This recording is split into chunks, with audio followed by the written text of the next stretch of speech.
함께 찬송하겠습니다. 찬송가 304장 크신 하나님의 사랑, 찬송가 304장입니다.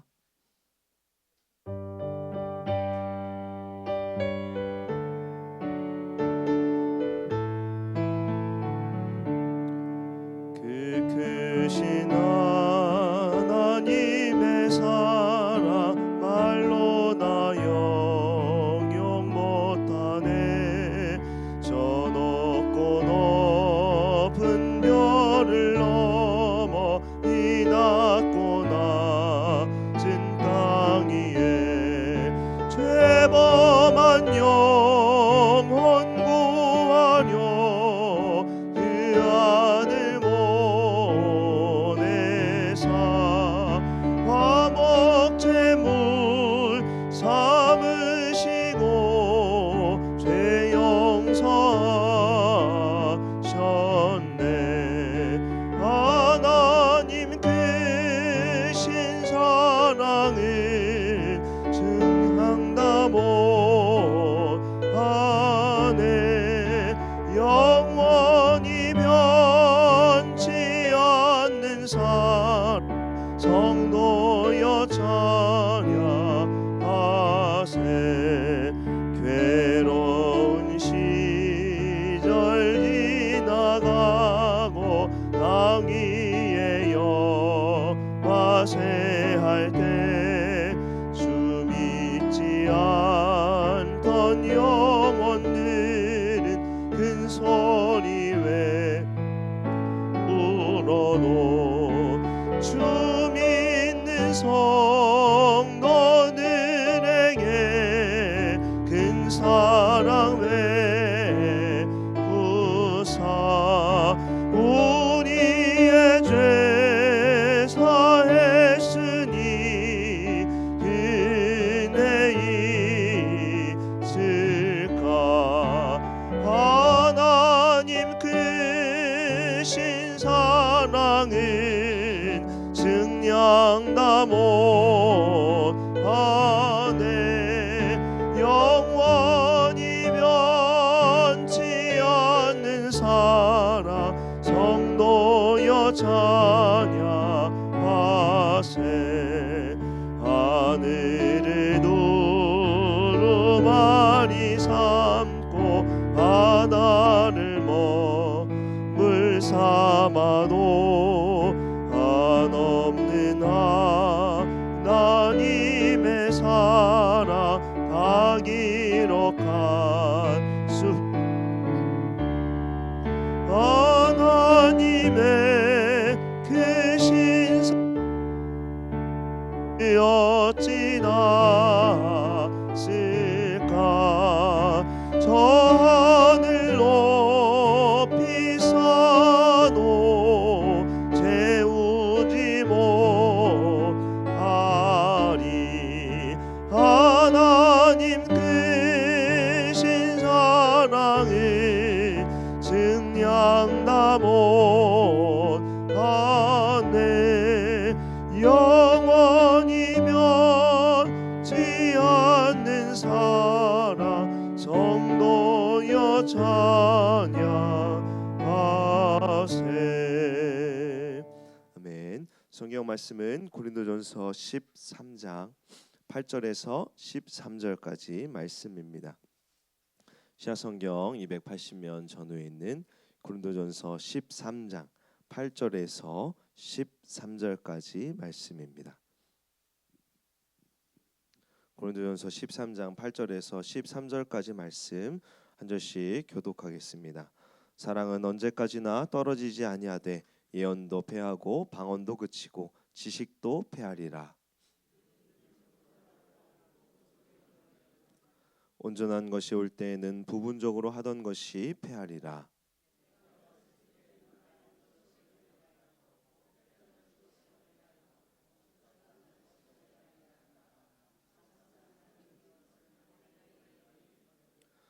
우리가 지금은 거울로 보는 것 같이 희미하나 그때에는 얼굴과 얼굴을 대하여 볼 것이요 지금은 내가 부분적으로 하나 그때에는 주께서 나를 아신 것 같이 내가 온전히 알리라.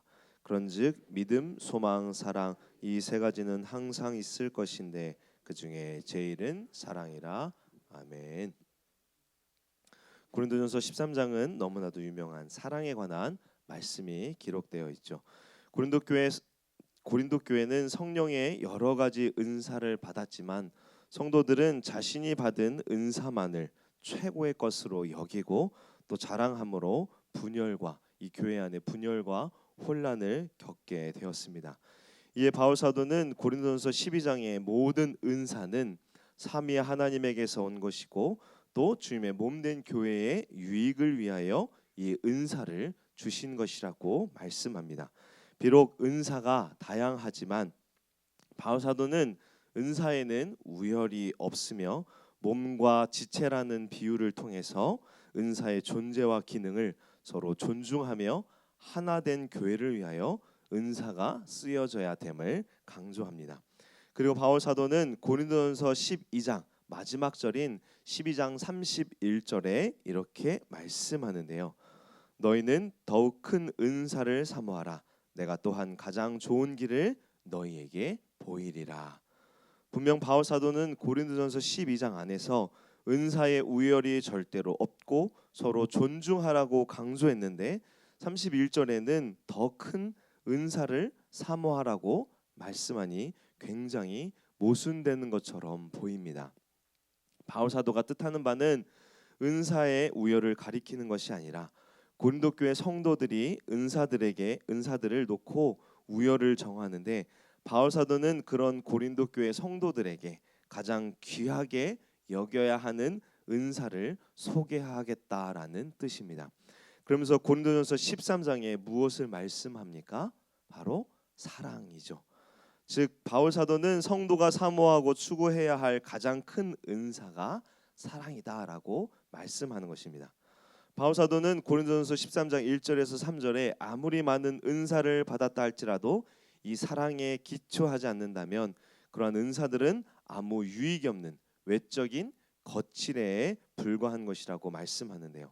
방언하며 예언하는 능력과 이적을 행하는 믿음, 그리고 하나님의 나라를 위해 생명까지 내어준다 할지라도 근본적으로 하나님과 이웃에 대한 이 사랑이, 우리에게 주신 사랑이 전혀 없다면 그것은 아무 능력이 없는 외적인 현상에 불과한 것이라고 말씀합니다. 그러면서 바울 사도는 4절에서 7절에 가장 큰 은사인 사랑의 이 특성에 대해서 15가지로 소개합니다. 우리가 잘 아는데요. 오래 참고 온유하고 투기하지 않고 자랑하지 않고 또 교만하지 않고 무례 행치 않고 자기 유익을 구하지 않고 성내지 않고 악한 것을 생각하지 않고 불의를 기뻐하지 않으며 진리와 함께 기뻐하고 모든 것을 참으며 모든 것을 믿으며 모든 것을 바라며 모든 것을 견디는 것이 사랑의 특징이라고 말씀합니다. 사실 이러한 15가지 특성에 있는 사랑은 이 사랑의 실체이신 하나님의 속성과 관련된 것인데요. 우리 성부 하나님께서는 그의 아들 예수 그리스도를 죄인들을 위해 죽음에 내어 주심으로 그 놀라운 그 하나님의 사랑을 우리에게 나타내 보여 주셨습니다. 그리고 그 아들 예수 그리스도께서는 죄로 물든 인류를 구원하시기 위해 자기 몸을 희생하심으로써 모범적인 사랑을 또 우리에게 몸소 실천해 보여 주셨죠. 바울 사도는 이러한 하나님의 사랑을 우리가 지식적으로 이해하고 끝나는 것이 아니라 우리가 이러한 사랑의 모습을 실천함으로 그 사랑을 드러내라고 말씀하는 것입니다. 그리고 오늘 8절에 사도 바울은 이 사랑에 대해서 이렇게 말씀하는데 보시면 8절에 사랑은 언제까지나 패하고 방언도 그치고 지식도 패하리라. 예언, 방언, 모든 것은 반드시 패한다고 말씀하죠.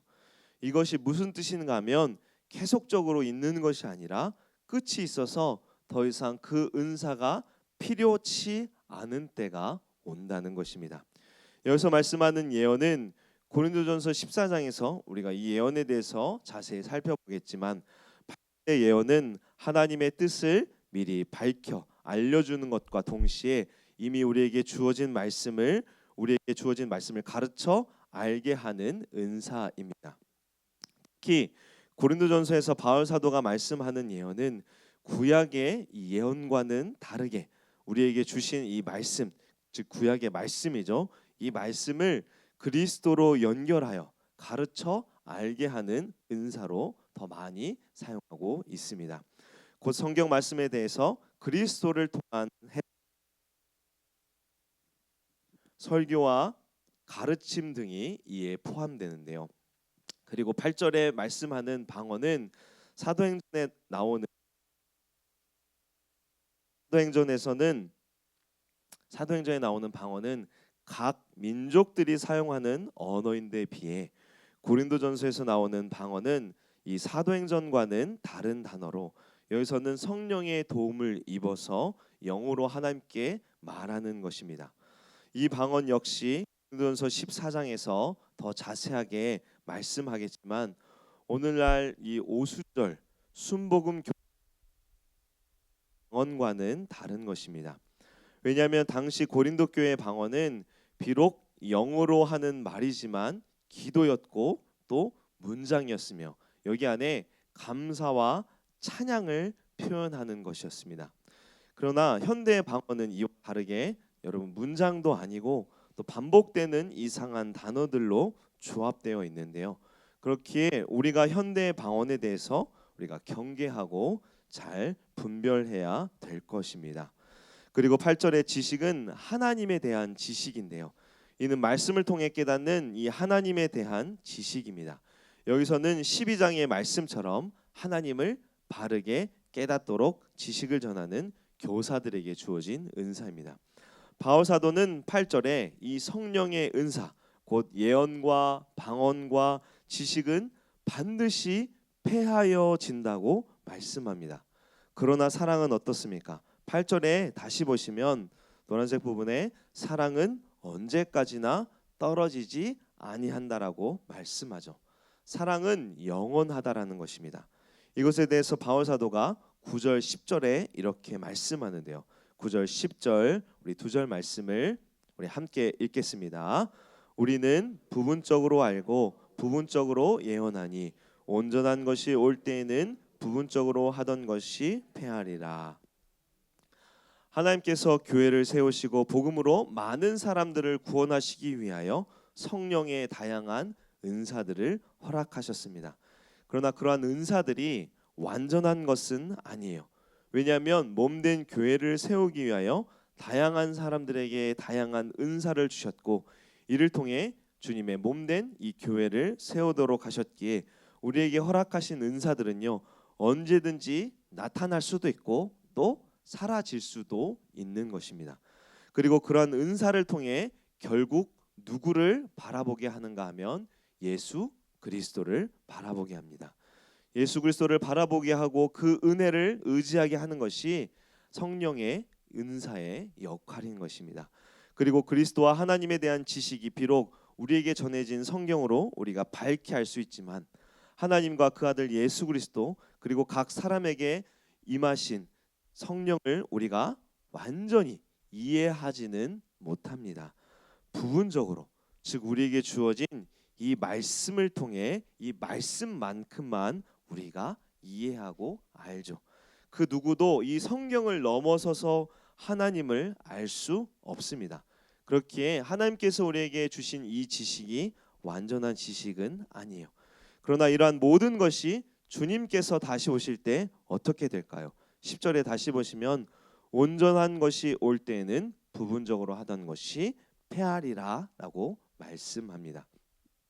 주님께서 다시 오실 때 우리는 비로소 주님으로 말미암아 모든 것을 바르게 깨닫고 또 주님이 오시기에 이제 우리에게 주어진 모든 은사들이 필요 없게 된 것입니다. 그러나 사랑만큼은 그렇지 않다는 것입니다. 왜냐하면 사랑은 은사이지만 하나님의 본질이기에 주님이 오셔도 결코 폐하여질 수 없다는 것입니다.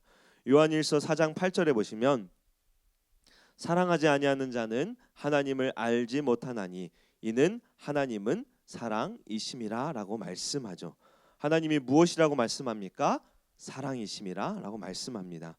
하나님의 속성은 사랑이며 이 사랑은 예수님께서 다시 오셔서 다스릴 그 하나님 나라에도 영원토록 지속될 것입니다. 그렇게 바울 사도는 유일하게 이 사랑만큼은 주님이 재림하셔도 결코 없어지지 아니할 것이라고 말씀하는 것입니다. 바울 사도는 이러한 사랑의 영원성 그리고 우월한 이 우월성을 설명하기 위해서 11절에 어린아이의 성장 과정을 예로 말씀드리는데요.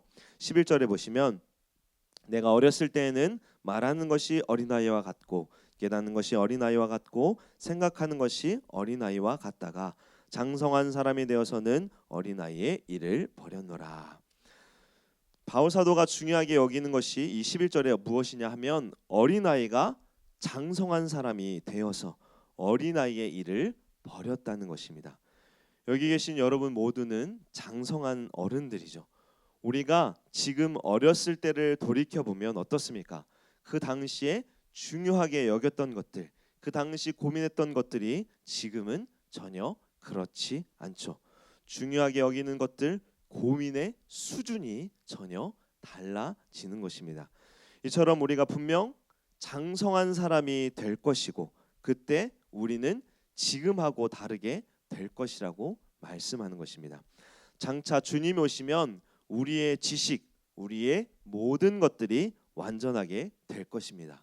지금과는 감히 비교할 수 없죠. 그러나 사랑은 지금과 그리고 장차 주님께서 오실 때와 비교해서 결코 다르지 않다는 것입니다. 물론 우리는 주님이 오실 때 완전한 사랑을 깨닫고 완전한 사랑을 실천하게 될 것입니다.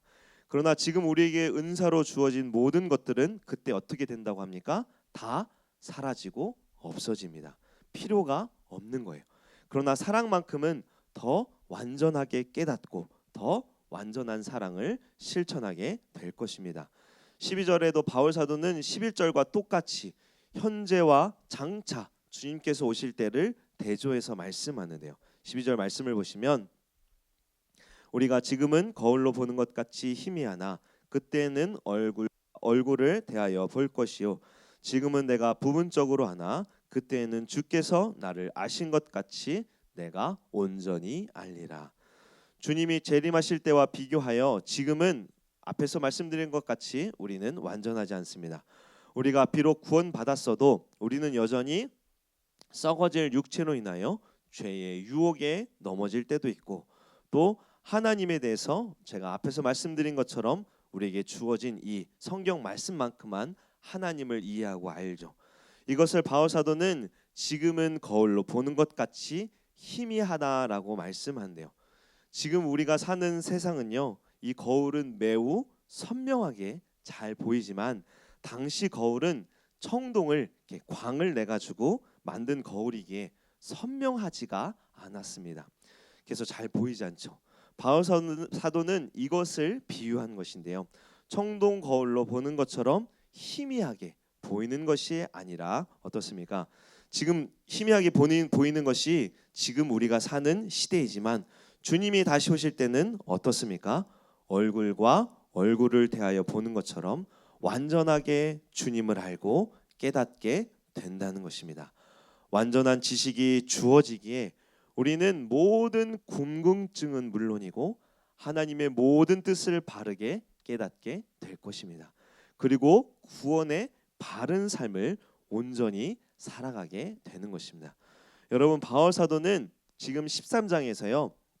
구원이 부분적으로 이루어졌다는 것을 말씀하는 것이 아니에요. 분명 그리스도를 통한 어떻습니까? 그리스도를 통해서 우리는 완전한 구원을 얻었죠. 우리에게 주신 이 구원은 반쪽짜리 구원이 절대 아닙니다. 바울 사도는 이 구원을 말씀하는 것이 아니라 우리에게 주어진 은사들을 빗대어 말씀하는 것입니다. 우리에게 주어진 은사들은 완전한 것들이 아니에요. 그렇기에 다양한 것이고 또 나타나기도 하고 사라지기도 하는 것이죠. 온전히 무엇을 위해 존재하는 것입니까? 이 은사들은요. 교회를 위한 것이며 궁극적으로 그리스도를 위한 것이죠. 그러나 그리스도께서 다시 오시면 이러한 은사는 더 이상 우리에게 필요치 않은 것입니다. 그리스도께서 우리를 다스리고 그리스도처럼 영광스러운 육체로 우리가 살아가기 때문입니다. 그때 모든 은사는 사라지지만 어떤 은사만 계속 존재한다고 말씀합니까? 사랑입니다. 바울 사도는 13절에 이렇게 결론을 맺는데요. 우리 13절 말씀 함께 읽겠습니다. 그런즉 사랑 이 세 가지는 항상 있을 것인데 그 중에 제일은 사랑이라. 아멘. 믿음, 소망, 사랑 이 세 가지는 영원한 것이라고 말씀하죠. 여러분 여기서 바울 사도는 이 세 가지 중에 사랑이 제일이라고 말씀하는데요. 사실 세 가지 모두 다 중요합니다. 하나님을 향한 믿음과 그 믿음으로 얻게 되는 것이 소망입니다. 그런데 이 믿음과 소망을 일으키게 하는 것이 무엇인가 하면 곧 믿음이 일어나고 소망을 갖게 되는 것이 이것이 어디로부터 시작되었는가 하면 바로 사랑이라는 것입니다. 믿음과 소망은요 모두 인간이 하나님에 대해서 바르게 품는 신앙의 자세이죠. 즉 하나님에 대한 것이 아니라 인간이 하나님께 대한 믿음의 자세로 믿음과 소망이 주어진 것입니다. 그러나 이 믿음과 소망은 하나님의 본질이 아니죠.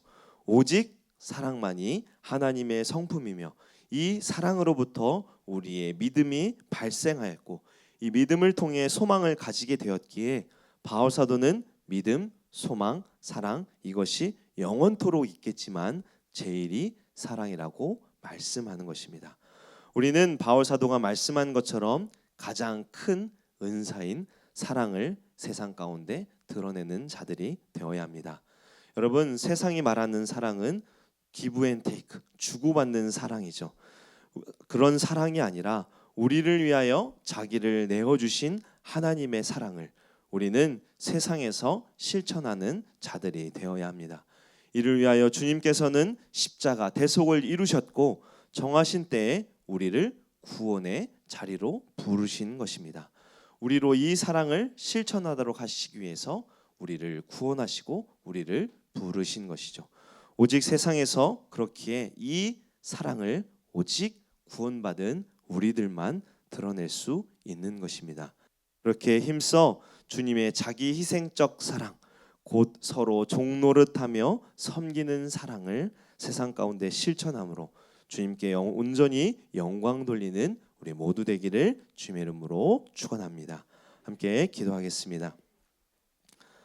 사랑의 주님, 오늘 고린도전서 13장 말씀을 통해 우리에게 주신 은사 중 가장 큰 은사가 사랑이며 이 사랑만이 영원할 것임을 우리가 보았습니다.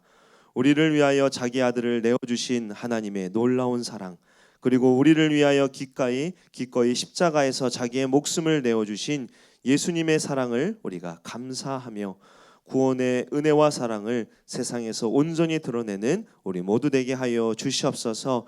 다른 은사보다 우리가 사랑을 사모하게 하시고 이 사랑을 정말 드러내며 이 사랑을 실천하도록 성령님 우리에게 날마다 담대한 믿음과 은혜를 베풀어 주시옵소서. 감사드리며 우리를 죄속 원하신 예수 그리스도 이름으로 기도합니다. 아멘. 지금은 우리 주 예수 그리스도의 은혜와 거룩하신 아버지 하나님의 무한하신 사랑과 성령님의 위로교통 충만케 하심이 새벽에 나온 주의 권속들 위에 이제로부터 영원토록 함께 있을지어다. 아멘. 우리 몇 가지 기도 제목을 기도하시고 개인의 기도 제목을 기도하시고 돌아가시면 되겠습니다. 오늘 우리에게 주신 말씀을 붙들고 우리가 사랑을 실천하는 우리가 되게 달라고 함께 기도하시고요. 또 담임 목사님 영역간의 강건함을 위해서 기도해 주시기를 바랍니다. 또 교회 리모델링을 위해 이 기간 동안 안전하게 또 리모델링 공사가 진행되게 해주시고 또 예배드리는 우리의 모든 마음이 리모델링이 되도록 기도하시기를 바랍니다. 몸이 아픈 환우들을 위해 어려움을 겪는 우리 성도님들을 위해서 또 필리핀에 있는 전성일 선교사님과 넘치는 교회 또 케어다운 선교사님과 예수중심 교회를 위해서 기도하시고 개인의 기도 제목을 기도하시고 돌아가시면 되겠습니다. 함께 기도하겠습니다.